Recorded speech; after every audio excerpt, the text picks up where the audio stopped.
Ngasisu mahawsagumna mayamgidamakta nungairaba Pungaw wari ama uduna lakjari. Wari asigi mamingna Sagol Yaisa. Thaina mamangayda laibak amada ningthau ama palami. Ningthau adugi taloi ahum lairami.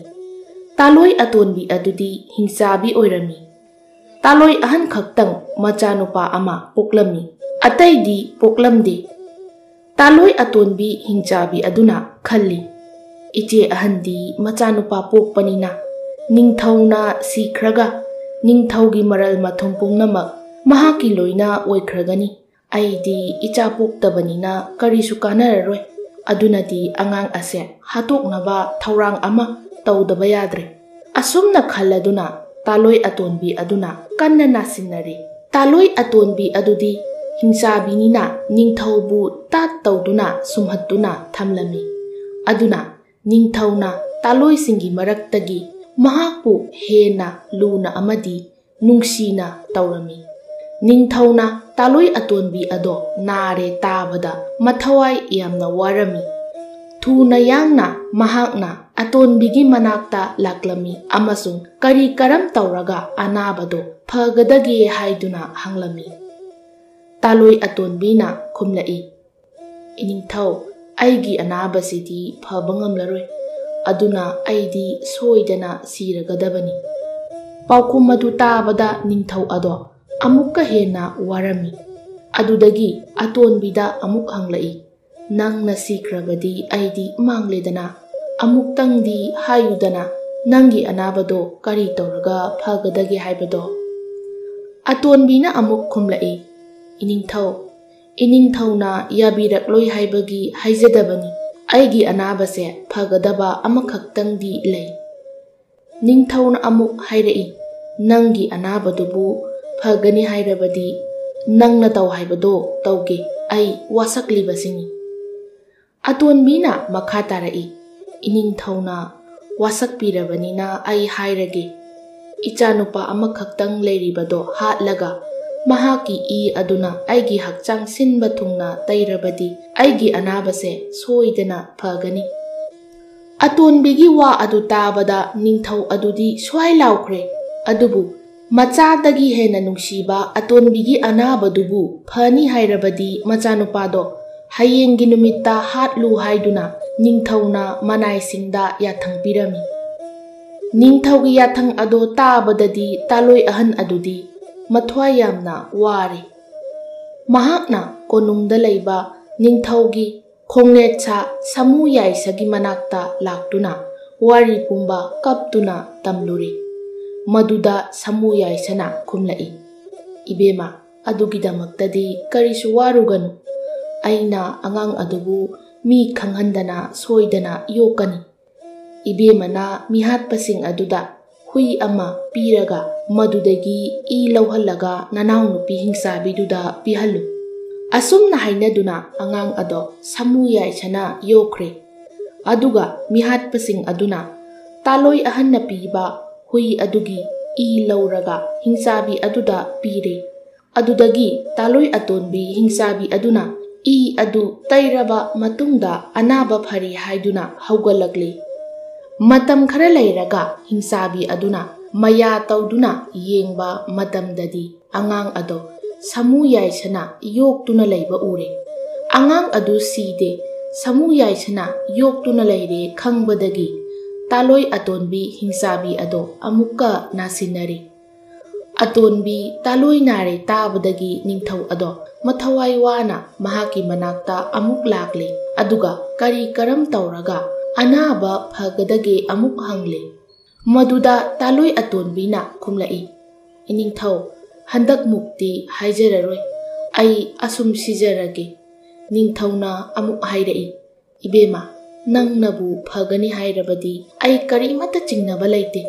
Nang na haiba pumnamak tawgani ai wasaklibasini. Atonbi aduna amuk khumlai. Iningthauna wasakpirabanina iningthaugi khongnet Samu Yaisa ado hatlaga mahaki I ado tairabadi aigi anabase soidana phagani. Ningthauna hairai. Adugi wa oire. Nanggi anabadubu phagani hairabadi samu yaisa ado kok hek hatuklaga loiredana. Asumna hainaduna hayenggi numita samu yaisa ado hatnaba ningthauna manaisingda yathang pikre. Ningthaugi yathang adu samu yaisanasu tari. Aduga mahakna khali. Pangida he ningthau. Hingchabigi mayana kupsinkibana napot naral masak khangdre ko. Aibudi sirabasu yare. Aina sikraga angang asina kanana yukhawgani. Asumna khalladuna samu yaisa ado mathwai nungaitana lairami. Samu yaisagi awaba ado sagol yaisanasu ure. Samu yaisagi manakta laktuna warol pumnamak sagol yaisana tamle. Aduga samu yaisada hairai. Itaw, adugi oirabadi waruganu. Aina soidana angang ado yukhawge. Asumna hainaraduna angang ado amuk sagol yaisana yokre. Samu yaisa adudi ningthaugi manaisingna hatoktuna I ado hingsabi aduda pire. Samu yaisagi I tairaba matungda taloi atonbi hingsabi ado naba phare haiduna haugalakle. Matam khara amuk lairaga hingsabi aduna maya tawduna yengba matamdadi angang ado sagol yaisana yoktuna leire haibase khangle. Angang asibu mangnaba tawba asidi aremba tare. Mahakti sagol yaisana saunaba yokle. Adunadi amuk nasinarage haiduna taloi atonbi hingsabi ado nasinakre. Atonbi amuk hanna nakre tabadagi ningthau ado mathawai wana mahaki manakta amuk lagle. Aduga kari karam tauraga naba phagadage haiduna atonbida ningthauna hanglakle. Maduda taloi atonbina khumlai. Iningthau ibungo handak mukti hangbiraklaganu. Ai adum sijakhrage. Ningthauna amuk hairai. Atonbi nang nanaba phagani bu hairabadi nang na taw haiba thabakto hekta taurage. Chingnadana hayu aina wasaklibasini. Ningthau bu wasak halaba matung hingchabi aduna khumlai. Iningthau adudi ai hairage. Iningthaugi khongnecha oiriba sagol yaisa ado hatlaga mahaki I tairabadi aigi anabase soidana phagani. Taloi atonbigi anabado phagani bu hairabadi hayenggi numita sagol yaisa ado hatnaba ningthauna manaisingda yathang pikre. Ningthaugi yathang adu tabada sagol yaisana mathanta khali. He ningthau pangidako nangse hingsabigi mayana kupkibana nasagi mangnaba sinjari. He hingsabi migi mangnaba tauraga nasa mangani haibase khangdra male. Nahaki maya asi kaya yamna kuibagi yenge. Asumna khalladuna sagol yaisa ado angang adu puraduna kanasu khanglaroidaba mafam amada chatkre. Asomdana nongalakpada manaisingna hatke haiduna thirakpadadi sagol yaisa ado leiramdre.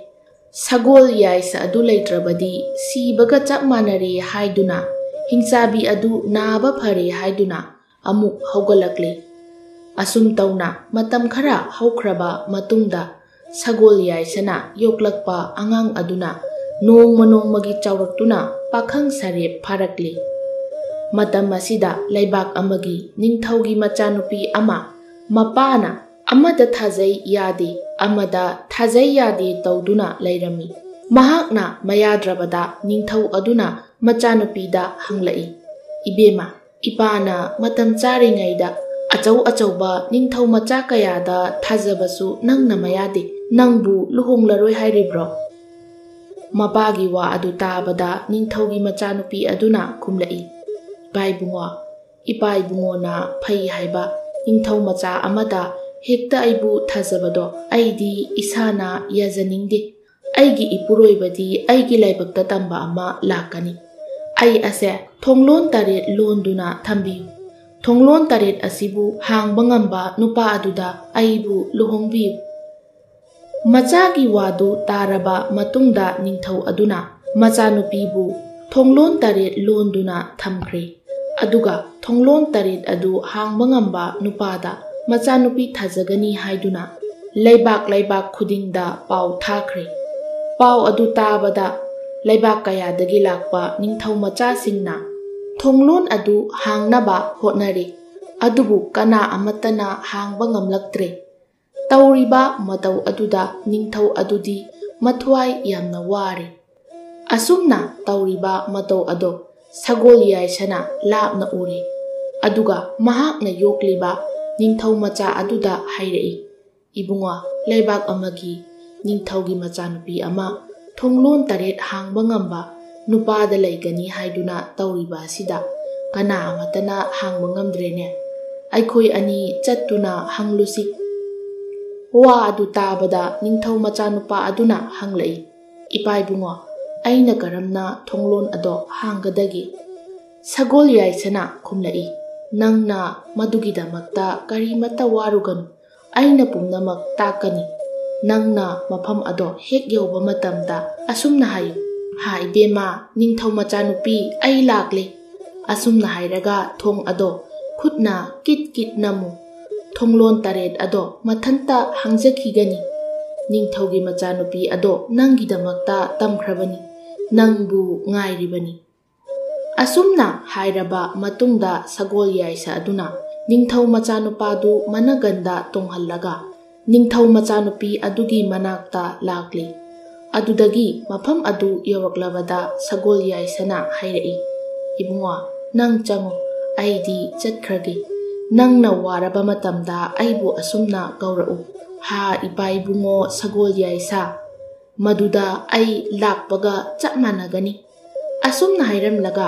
ꯁꯒꯣꯜꯌꯥꯏꯁꯥ ꯑꯗꯣ ꯆꯠꯈ꯭ꯔꯦ꯫ ꯁꯒꯣꯜꯌꯥꯏꯁꯥ ꯑꯗꯨꯗꯤ ꯐꯠꯇꯕꯕꯨ ꯃꯥꯡꯍꯟꯕ, ꯑꯐꯕꯕꯨ ꯌꯣꯛꯈꯠꯄ ꯂꯥꯏꯒꯤ Zion ꯑꯣꯏꯅ ꯇꯧꯕ, ꯃꯥꯅ ꯈꯪꯗ ꯎꯗ ꯌꯥꯎꯗꯕ ꯁꯥ ꯑꯃ ꯑꯣꯏꯔꯝꯃꯤ꯫ ꯑꯗꯨꯗꯒꯤ ꯅꯤꯡꯊꯧ ꯃꯆꯥ ꯑꯗꯨꯅ ꯅꯤꯡꯊꯧ ꯃꯆꯥꯅꯨꯄꯤꯒꯤ ꯃꯅꯥꯛ ꯍꯦꯛ ꯌꯧꯕꯒ ꯁꯒꯣꯜꯌꯥꯏꯁꯥꯅ ꯇꯥꯛꯄꯤꯔꯛꯄ ꯄꯨꯝꯅꯃꯛ ꯇꯧꯔꯝꯃꯤ꯫ ꯑꯗꯨꯗꯒꯤ ꯊꯣꯡꯂꯣꯟ 8 ꯑꯗꯣ ꯃꯊꯟꯇ ꯍꯥꯡꯖꯈ꯭ꯔꯦ꯫ ꯊꯣꯡꯂꯣꯟ 8 ꯑꯗꯨ ꯍꯥꯡꯂꯦ ꯇꯥꯕꯗ ꯅꯤꯡꯊꯧ ꯑꯗꯣ ꯌꯥꯝꯅ ꯍꯔꯥꯎꯔꯦ꯫ ꯑꯗꯨꯕꯨ ꯑꯇꯣꯞꯄ ꯅꯤꯡꯊꯧꯒꯤ ꯃꯆꯥꯅꯨꯄꯥ ꯀꯌꯥꯃꯨꯛꯅ ꯊꯣꯡꯂꯣꯟ 8 ꯍꯥꯡꯈꯤꯕ ꯅꯨꯄꯥ ꯑꯗꯨꯕꯨ ꯅꯤꯡꯊꯧ ꯃꯆꯥꯅꯤ ꯈꯪꯗꯕꯅ ꯅꯤꯡꯊꯧ ꯃꯆꯥꯅꯨꯄꯤꯗ ꯃꯍꯥꯛ ꯂꯨꯍꯣꯡꯕ ꯌꯥꯔꯣꯏ ꯍꯥꯏꯗꯨꯅ ꯅꯤꯡꯊꯧ ꯑꯗꯨꯗ ꯋꯥꯀꯠꯂꯦ꯫ ꯅꯤꯡꯊꯧ ꯑꯗꯣ ꯃꯊ꯭ꯋꯥꯏ ꯑꯃꯨꯛ ꯋꯥꯔꯦ꯫ ꯑꯇꯣꯞꯄ ꯅꯤꯡꯊꯧꯒꯤ ꯃꯆꯥꯁꯤꯡ ꯑꯗꯨꯅ ꯍꯌꯦꯡꯃꯛ ꯁꯒꯣꯜ ꯀꯥꯡꯖꯩ ꯁꯥꯟꯅꯒꯦ, ꯑꯊꯣꯏꯕ ꯑꯗꯨꯗ ꯅꯤꯡꯊꯧ ꯃꯆꯥꯅꯨꯄꯤ ꯂꯨꯍꯣꯡꯕꯤꯌꯨ ꯍꯥꯏꯗꯨꯅ ꯅꯤꯡꯊꯧꯗ ꯑꯃꯨꯛ ꯋꯥꯀꯠꯂꯤ꯫ ꯄꯥꯝꯕꯩ ꯂꯩꯇ꯭ꯔꯕ ꯅꯤꯡꯊꯧ ꯑꯗꯨꯅꯁꯨ ꯁꯒꯣꯜ ꯀꯥꯡꯖꯩ ꯍꯌꯦꯡꯃꯛ ꯁꯥꯟꯅꯕ ꯇꯥꯔꯦ ꯍꯥꯏꯗꯨꯅ ꯂꯥꯎꯊꯣꯛꯂꯤ꯫ ꯃꯇꯝ ꯑꯁꯤꯗ ꯅꯤꯡꯊꯧ ꯑꯁꯤꯅ ꯊꯣꯡꯂꯣꯟ 8 ꯍꯥꯡꯈꯤꯕ ꯅꯨꯄꯥ ꯑꯗꯨꯗ ꯍꯪꯂꯛꯏ, "ꯏꯕꯨꯡꯉꯣ, ꯅꯪꯕꯨ ꯀꯔꯤ ꯂꯩꯕꯥꯛꯇꯒꯤꯅꯣ? ꯀꯔꯝꯕ ꯅꯤꯡꯊꯧꯒꯤ ꯃꯆꯥ ꯃꯁꯨꯅꯣ?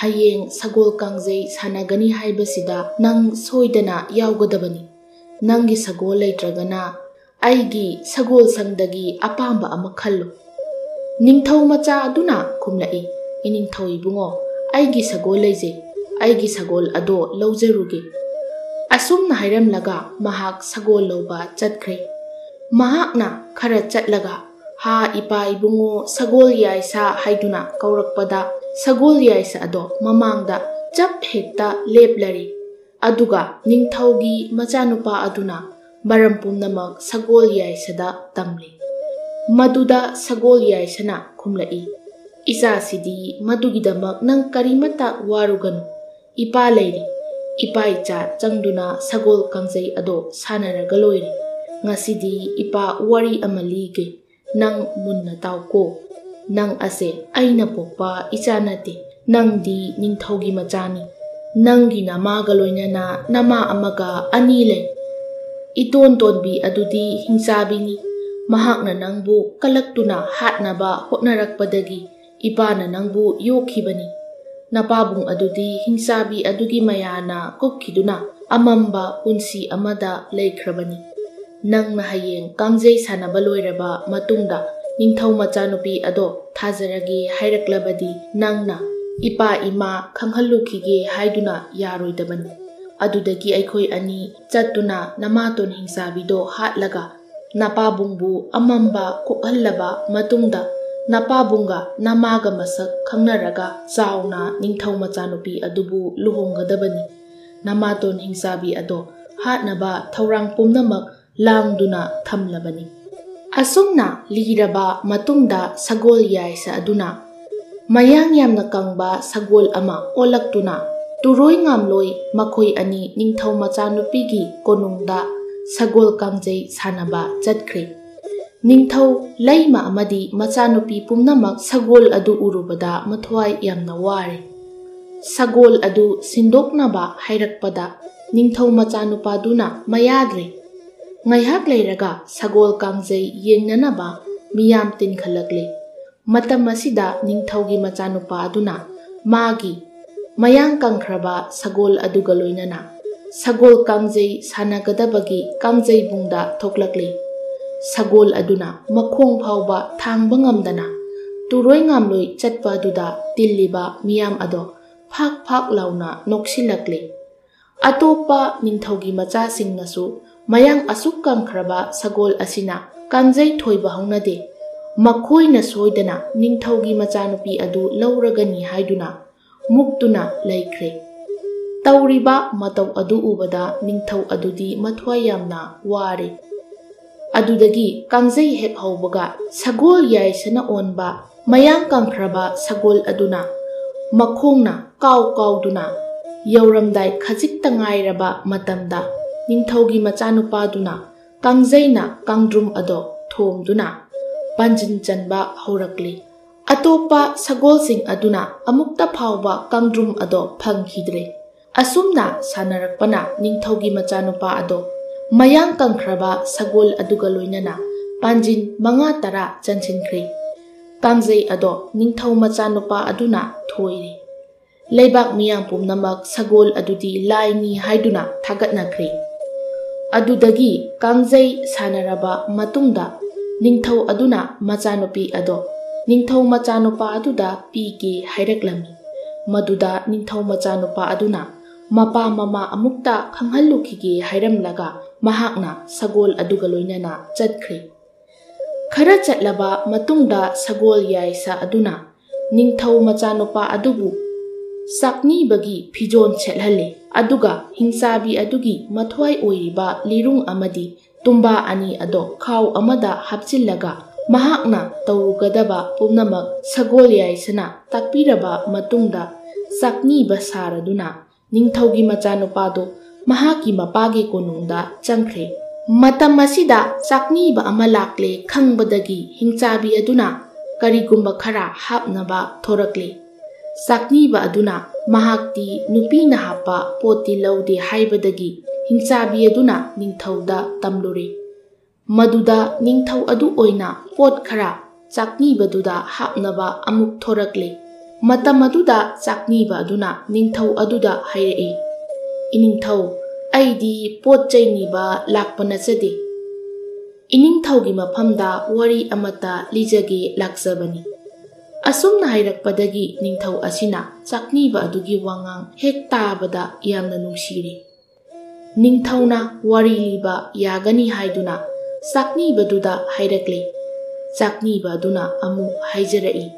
Iningthau aibu wari libiyo hairabadi laibak miyam pumnamakta sagolna pau chenbiyu. Aduga aina wari libagi phambam adusu sagai mathon 8 sabiyu. Asumna hairakpado ningthau adunasu yare. Manaising thaduna sagolna laibak miyamda pau cheli. Sagai mathon 8 adusu sare. Matam asida sakni ba nupa amana wari ligadawi haiduna nupa nupi khongtek mitang pumnamak suna tilli. Matam asida sakni ba aduna ningthauda taloi atonbi ado mamangda phamhanbinaba haijarakpadagi atonbi adu khwaigi mamangda phamhale. Adudagidi sakni ba nupa aduna wari haurage haiduna ningthau amadi miyambu khurumlaga sagai mathon 8 aduda kakhatkre.